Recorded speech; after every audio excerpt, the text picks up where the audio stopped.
Stupid lights are kind of this channel's thing. I mean, so are stupid knives, but originally just stupid lights and stupid jokes. I'm talking about something that shoots a beam further than your eyes could clearly see, or is it farther? Light output that gives neighbors a reason to plot your murder. And the Acebeam X70 is right on top of stupid mountain with me. And if you ever ask why, you really shouldn't be watching this damn video to begin with. However, before you click away, the answer is because. Now, it doesn't throw the farthest. However, at the time of this review, not counting modded lights, customs, or theoretically in 6 months when they release an upgrade, this is the brightest production handheld flashlight you can buy as of December 2018. In the year of our Lord. The Imalent MS12 is the runner-up, but parsing through online reviews, the X70 is rated by the manufacturer and tested by reviewers to be a brighter light. Big and bright LED flashlights come with caveats though. They need an enormous amount of power in the form of lithium-ion batteries and need an effective way for the flashlight to get cool as it generates massive heat. Reviewing them, though, hasn't seemed to work. Most flashlights don't have active cooling and rely on step-downs, thermal regulation, and the mass of the flashlight body to keep the flashlight from melting itself and the flesh from your bones, which honestly ruins the fun. Good flashlights are supposed to hurt. The X70 tries to manage the heat by being quite large and having a handle with a built-in fan to blow air over the fins and cool them externally. But before we get into any of that, let's look at the dimensions, like the overall length and weight. No sheath, which would be a dumb thing to ask for, honestly. I'd like to be able to belt carry it. And how about the head diameter and the handle grip area? The X70 isn't a cheap light at about $550, and it isn't small either. I have the 32,000 lumen Imalent DX80, which also itself isn't small, but still smaller comparatively, and then the larger BLF GT. For comparison's sake, here is a Zebralight. Yeah, look at that. The X70 produces its light. How many times am I going to say light and flashlight in this video? With 12 Cree XHP 70.2 LEDs for general floodier light, and one Cree XHP 35 to add some throw in the center. The X70 has a built-in battery pack that you charge with an included AC adapter. And the battery pack Acebeam says is comprised with 8 Sony VTC 18650 batteries, which if you don't know anything about rechargeable batteries, hopefully you don't, but if you do, they're very good high drain lithium ions. When the light dies, remove the end cap, put the plug in the charger. Turns red, of course, and then you sit and wait for it to turn green. My charging time was around 3 hours, as you can see here.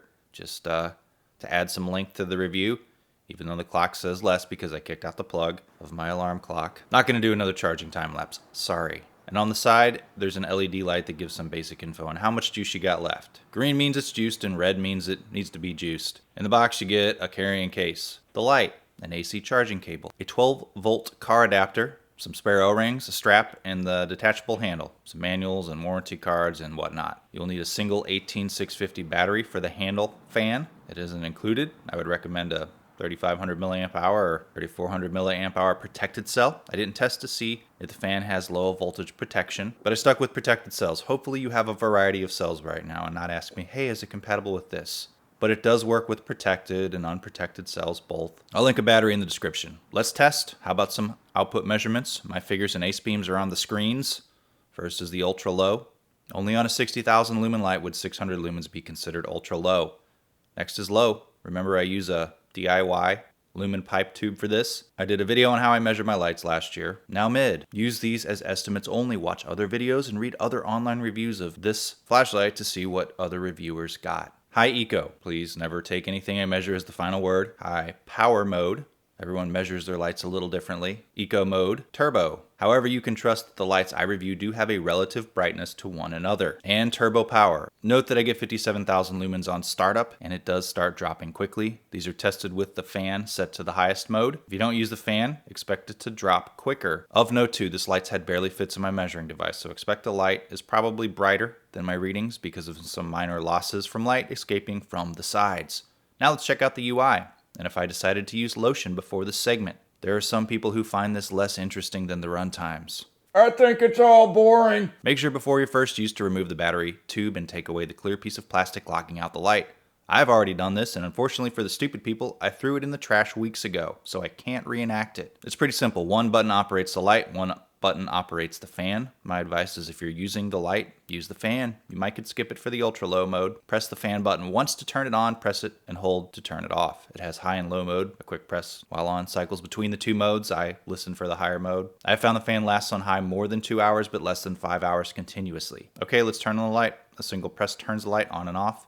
Note that the button is technically on the underside when using the handle. Go figure. Press and hold from off for ultra low. Ultra low is never saved into mode memory, even if you prayed and sacrificed the goat, and can only be used as a shortcut. From there, you advance the 3 main modes: mid, high, back again, low, mid, high, back again. Sorry, I forgot low the first time. Double click from on or off to do turbo. Now to toggle between the eco and power mode. Remember, the only difference is the high and the turbo modes are different on eco and power mode. All the other modes are the same. Press the button quickly while off 10 times. 2 blinks after this action means it's on eco. 3 blinks on the power mode. I had to redo my beamshot sections because I forgot to do this one time. So there was like 4 nights of me blasting light through the trees to my neighbors. Now there's a way to just use the outer ring LEDs or just the center. However, I won't show you that for 2 reasons. Reason 1, the part of the manual that describes this makes no sense. I don't feel like figuring it out. Reason 2, Sky Lumens, or Vin, as you may know him over on Candle Power Forum, says on some lights the center LED smokes if you choose to operate it by itself. That sounds cool, right? I see no logical reason to do this, so I won't. Also, the fan and the handle is removable using a standard photo tripod mount. Runtimes, bro. My guess here is that the high-end turbo mode runtimes differ from Acebeam's considerably because the light has a pretty active thermal regulation, and it stays brighter and the light will get brighter as the light cools and dims when it heats up. That and the fan keeps it cooler longer than just relying on the light uncooled. The room I did my runtime tests in was about 65 degrees-ish. In the basement, I would describe this light as reactive to temperature and not just a dumb step down. This section simulates what it would operate like if you turned it on and let it run on the floor of your basement so the neighbors don't call the cops again. Turbo power mode. I measured startup at 57,624 lumens, which is an excellent use of my time. At a minute in, we hit 51,000 lumens. 2 minutes in, it drops real big and we're at 14,042 lumens. At 3 minutes in, it gets brighter. I would assume the active thermal regulation kicks in. A less sexy way of saying it would be, it gets brighter when it cools down. Sorry for using the word sexy. It dims when it gets nice and hot. On these tests, I have the handle fan set to high. It jumps to 29,301 lumens for a minute or 2. Dims and then re-brightens, because that's a real word, by the 10-minute mark. Then for a few minutes, it stabilizes at 20,000 lumens and jumps around from 18, low 20s for a short 30-minute runtime before it stops coming out. Handle fan still had plenty of juice left. For those of us who hate having interesting conversations, the handle battery had 4 volts left. Okay, how does turbo eco differ? Hey, where'd everyone go? At 30 seconds in, we're a little over 32,000 lumens, 2 minutes still floating up above the 30,000 lumen mark. 5 minutes in, we start a big dip in lumens and hit a low of just over 6,000 lumens about 9 minutes in. Then it bumps back up, and it fluctuated from 16 to 18,000 lumens before it shuts down at 34 minutes. High power mode, or power high mode. 30 seconds in, we're about 22,000 lumens. 5 minutes in, we've lost less than 2%, or a hair under 20,000 lumens. 10 minutes in, we've only lost right under 3%. 20 minutes in, we've got even brighter, which is still right around the 20,000 lumen mark. 25 minutes in, harder drops somewhere in the mid 18,000 lumen range. 30 minutes in, we're still over 13,000. When we finally finish at 35 minutes in, we're at 14,000 lumens. Wow, amazing. How about high eco? High eco is really interesting. Okay, no, it's not. It starts out above 14,000 lumens, and at 10 minutes in, it has dropped less than 2%, so it's still above the 14,000 lumen mark. Wow. And up until about the 44-minute mark, it actually recovers a little bit of the lost brightness. It cuts out at 57 minutes with a little over 10,000 lumens coming out. How about mid? You may remember I measured this one at 7,261 lumens. Now that we're operating in a more manageable lumen mode for this size light, we get relatively constant output for the runtime. It drops 1% overall in brightness for the first 20 minutes, then actually climbs from its initial brightness. Remember that the light meter in there just assigns an arbitrary numerical value to how the light behaves during the runtime to help back up what your eyes are seeing during the time lapse. I get the 7,261 lumen figure from testing in my lumens measuring tube and assign that 444 starting number as its maximum output. Then use online calculators to help figure out the rest. Acebeam says we get 2 hours, we get a little less than that. That's still pretty good for the light being able to sustain over 7,000 lumens for 2 hours. All right, let's test your patience with even more, with low. I'm sure someone's going to ask for ultra low, and I'm not going to do it. Acebeam says it runs at 3,250 lumens for 5 hours. I get a reading of under 3,000 lumens, and it runs continuously with almost zero fluctuation in brightness. Remember, if I suspect anything, it's that I've lost 66% of my viewers at this point, and also it's, my device is under reading the lumens. 4 hours, 40 minutes, it shuts off. But we can't go home quite yet. That's right, I locked the door. And let's set the room on fire with the beam shots. Here are the lights I'll be comparing it to. Pulling out the Storm Ra there, you see? The only other light with active cooling, and a few other favorites that I've reviewed on the channel. Every single one of these lights I've reviewed. Doing it in my backyard. Of course, the beam shots. 120 feet away. That's where I'm standing out there. Okay. First up, let's do a Zebralight. It's an everyday carry light, slightly over 1,000 lumens. It's a frame of reference light for the jerk that will show up and has no concept of what a flashlight looks like on video compared to his own eyes and shoots off his mouth. Look down there, he's there, I'm sure. Okay, now the X70 on turbo power mode. This section compares max brightness of my lights and serves as a reinforcement for my estimated lumen output ratings. You'll notice I put up my startup figures for my Acebeam because it's kind of what I'm doing here. I just turn it on and shine it. So you can see, oh yes, this light is brighter or floodier or throwier than other equally boring flashlights because my camera is set to manual. So while I measure it at 57,000 lumens at startup, you can also see it's visibly brighter than the 32,000 lumens of the Imalent. It's also throwier, so it'll light up more around you and in the distance than the Imalent. Tints on both are very similar. I had to redo this section because I had it on auto white balance, which made everything look terrible. I would consider them both cool whites, a little yellowish in the center that gets bluer as it gets further away from the center. Since the X70 has a handle, you can hold it much more comfortably if you're not wearing gloves versus the DX80. I objectively like the X70 more because of the handle and the overall brightness. Okay, my third brightest light, the X80, also coolish white. When lights are this bright, I tend to not notice the cool white as much on the brighter modes. I don't really care about tints as much. It doesn't seem very bluish when I'm walking around with it, so that's my metric.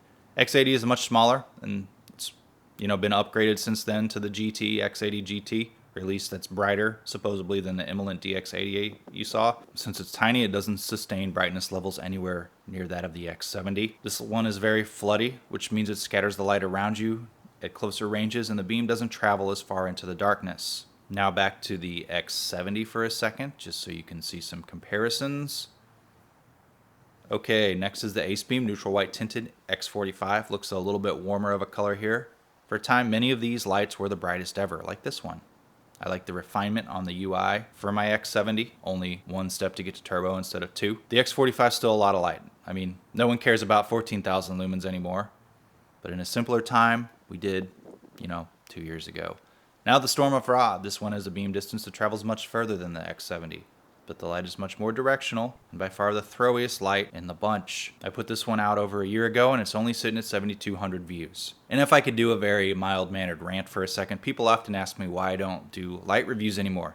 Because they take lots of testing. People always ask for more testing, even considering all the testing I do, and no one really cares. The Storm light is more of a niche hand-built light. There's also a coolness factor that the Storm of Ra has that other lights don't. This one also has extremely short run times because it's a battery drainer, and it can sustain a high level of brightness because of the fan.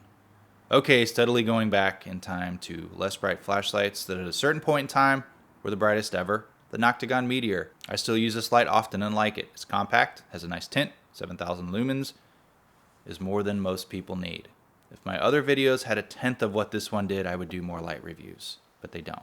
Okay, I think we're about done. The Acebeam X70 is a pretty bright light with an amazing amount of output. It's not for me to try and convince a single soul why they need 60,000 lumens. That's what bad spending habits are for. You're going to convince yourself anyway. I don't know how much more light a person would need, and this one nearly maxes out my lux meter.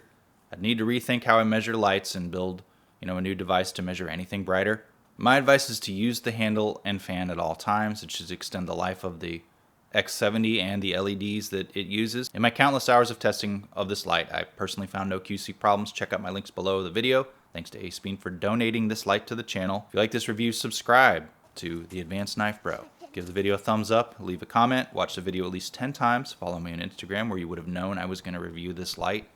and saw my melted gel, whatever that means. You know, you saw it weeks ago. Thanks for watching.